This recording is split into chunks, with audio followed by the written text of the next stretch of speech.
Are you enjoying the expansion of your own desire?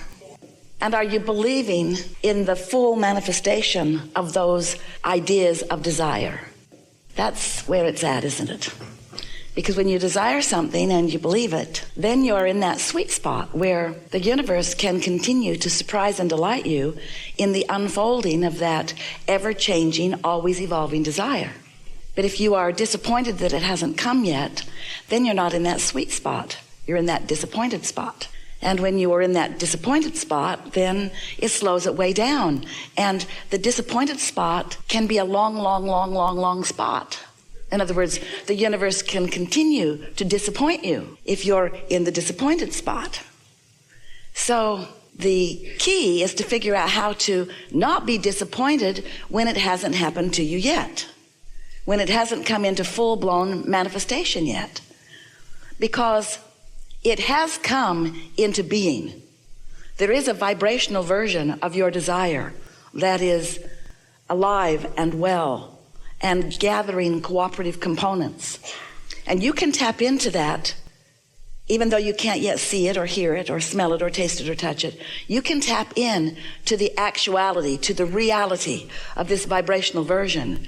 And when you do, then disappointment cannot be upon you because you are actually sensing this unfolding. It's like this anticipation of more to be seen and heard and so forth.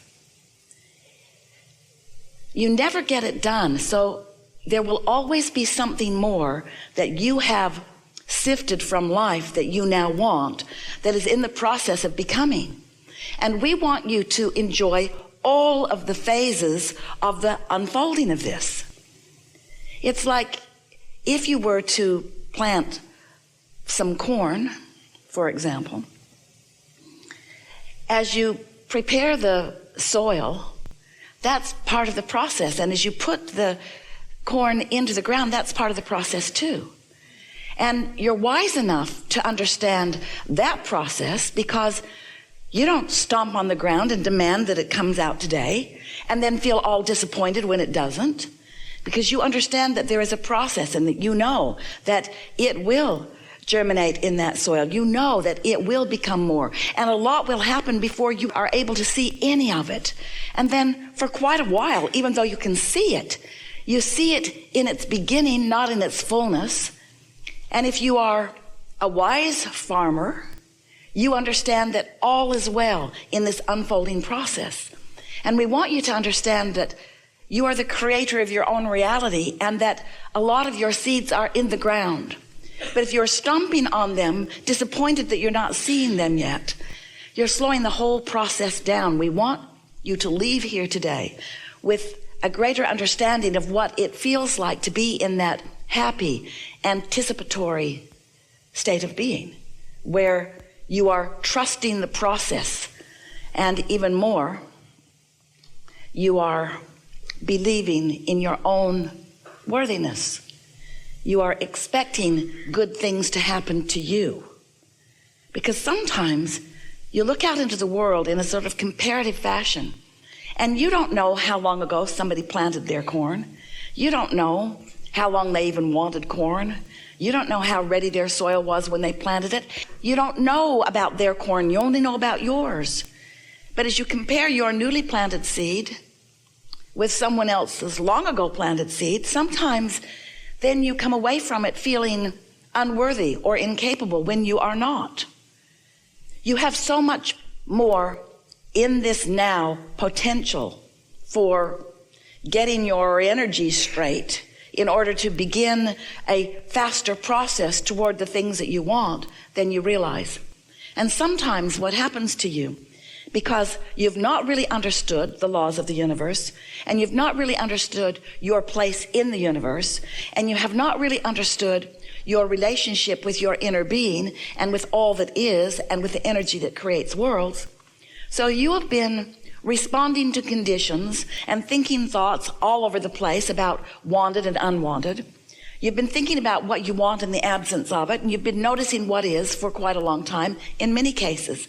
And so because you have not deliberately and knowingly been focusing yourself within your understanding of the laws of the universe, You've been wanting and then noticing the lack, and wanting and then noticing the lack, and you haven't allowed any momentum to go. And so sometimes what you've been wanting it for a long enough time that now your habit of thought around it is that it's not happening, and your emotion around it is disappointed rather than eager and anticipating. And so we want you to understand that you can't measure from where you stand right now how long anything is going to take by how long it's been taking. Because that was then and this is now. And because then you didn't know what you are knowing now. In other words, don't compare how long something will be. One day a man sat in the hot seat and he was really sad because he had experienced a dramatic and drastic financial downturn. And in his words, Abraham, I've lost everything. And I'm in my 60s, he explained, and I just don't see how I will ever in this lifetime recover or even come close to recovering. And we said, you are misunderstanding a really fundamental thing. You cannot measure where you are in relationship to whatever it is that you're wanting by the manifestation that you have in your life experience right now. That is irrelevant. Didn't feel irrelevant to him because he had a lot of assets a few days ago, and now he didn't have any of those same assets. His balance sheet looked very different, and because of his balance sheet looking different, he felt very different. And we said, you got to understand that you've been amassing vibrational momentum, and that your point of attraction today, after understanding all of that, is very different than it was all those years ago when you were just beginning. The universe is responding to your vibrational projection, to your vibrational offering. And you can stand here and let this circumstance that has happened to you, you can let it be the reason that you think the thoughts you think, and therefore project the vibration that you project, and therefore accomplish the point of attraction that you can accomplish. And you're right, it won't be in this lifetime that anything begins to turn around for you. Or you can stand in the vibration that you have accumulated. You can be and experience the momentum that you've been gathering, and it can turn around fast. And he could hardly believe what he was hearing from us, because he couldn't get his thoughts around the idea that something that had taken him so much of his life to accomplish could now be accomplished in a very short period of time, because it isn't about time, it's about alignment. It's not about anything other than what you are doing with your vibrational alignment. It is simply what you are doing with your beliefs in relationship to your desires. When you desire something that you believe, there's no time between the vibrational accomplishment of it. But when you want something and you doubt it, there's as much time as you continue to doubt it. Sometimes people will say, well, how long will it take me to get from where I am to where I want to be? And we say, as long as it takes you to stop doubting and start believing. And they say, well, how long will that take? As long as it takes you to stop doubting and start believing. Well, how long does that take? Well, it takes as long as it takes for you to stop doubting and start believing. Well, how long does that take? And we say it's really a variable, but it has to do with how conditioned you are at focusing on what is, and how willing you are to focus upon the vibrational what is. As humans, most of you, we love you so much, but you give most of your attention to things that are occurring. In other words, you are reacting mostly to the circumstances around you. So most of your vibration is in reaction to what is. So if you're looking at something that pleases you, your reaction is one that is beneficial to you. But if you're looking at something that doesn't please you, then your vibrational reaction is something that is not beneficial to you.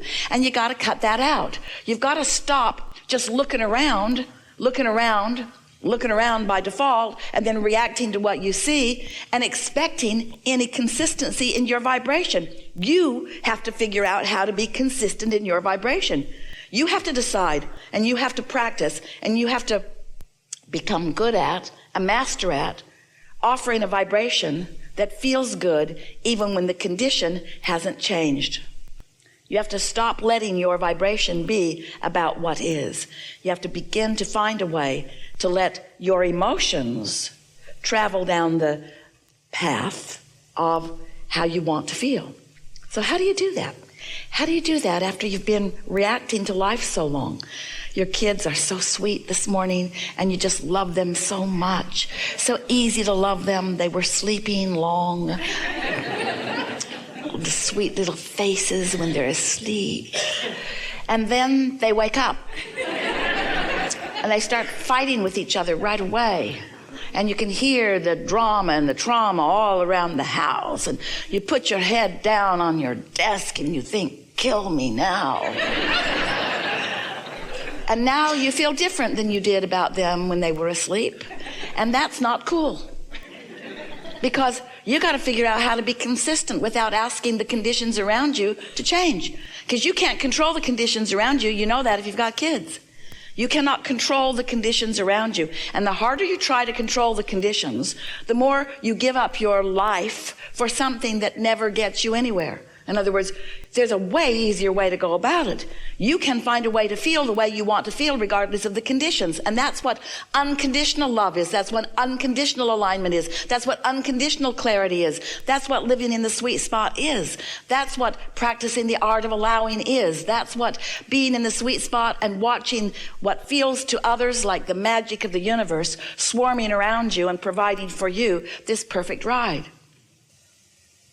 We're just saying that while good can always come from wherever you are, you do not have to have unpleasant contrast on your way to the things that you want. Because sometimes people panic and say, oh, I need a lot more struggle and contrast in order to get the things that I want. And we say, not necessary, not necessary. We would encourage a sort of satisfaction with what is. Because there are a lot of philosophies that are working for a lot of people. And as long as you feel that way, that's going to be amplified in your vibration. And harmony doesn't need to be that way. There's a lot of harmony along the way in a lot of religions on your way to what you're about here. In other words, all religions, or nearly all that you are significantly knowing about, began from someone coming into alignment and being in the receptive mode and having further clarification. And while a lot of that clarity has been lost or diffused as the one receiving the clarity is no longer around and others are filling in with their receptive mode that may or may not be where it originally was. But all of them have at their basis a platform that has led to where we all are now. And so there's just no reason to push against anything.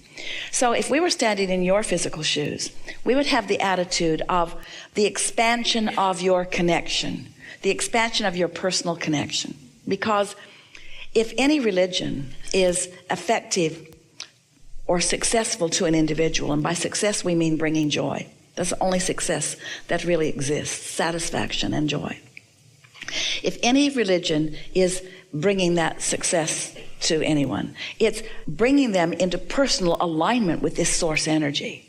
And so don't assume that just because people are approaching life differently than you now are, that they are not finding some connection to source energy through whatever it is they are focused upon, because source is not defining the specifics through which your connection comes.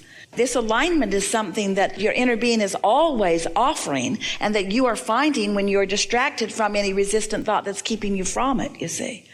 And so the thing that you feel about religion, and a lot of people do, is that there is a lot of pushing against within religion, and therefore there's a lot of unnecessary squelching of alignment. But that's not always the case either, you see. So don't assume that someone is pinched off from their well-being. They may not be. And don't worry about whether they are or not. You just pay attention to whether you are or not. And in your open alignment, people will want to know. You said, I want to be an advertisement for this. And in your joy, you are that. In your living life happily ever after, you are that. In your easy way of life, you are that. In your clarity, you are that. In your personal sense of worthiness and well-being, you are that. In your love and upliftment of others, you are that, you see. So don't try to define it. Just be happy.